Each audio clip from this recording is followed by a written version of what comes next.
آپ صلی اللہ علیہ وسلم نے فرمایا میں تمہیں نماز سے افضل چیز بتاؤں، میں تمہیں روزے سے افضل چیز بتاؤں، میں تمہیں صدقے سے افضل چیز بتاؤں.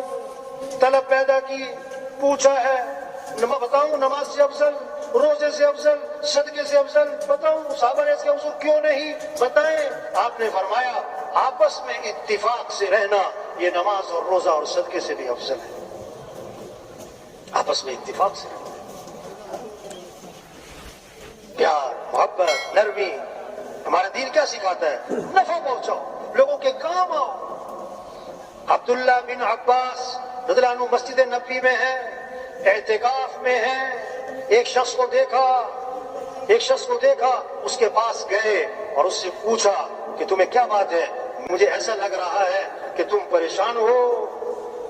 یہ شریعت کا مزاج ہے، لوگوں کے چہرے پڑھو، لوگوں کی زندگی سے اندازہ لگانا کون ضرورت مند ہے، کون محتاج ہے، کون پریشان ہے، میں کس کی مدد کر سکتا ہوں.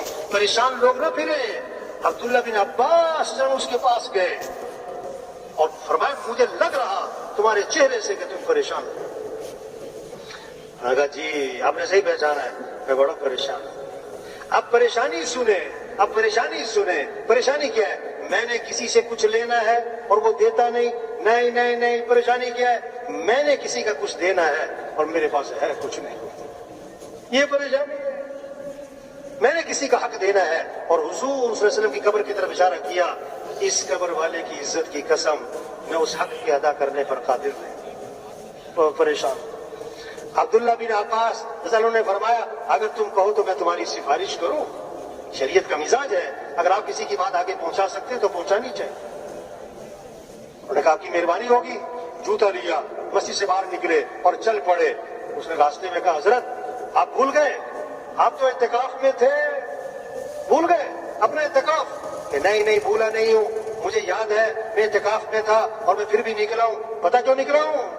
حضور صلی اللہ علیہ وسلم کی قبر کی طرف اشارہ کیا، میں نے اس قبر والے سے سنا ہے اور ابھی زمانہ زیادہ نہیں گزرا ہے.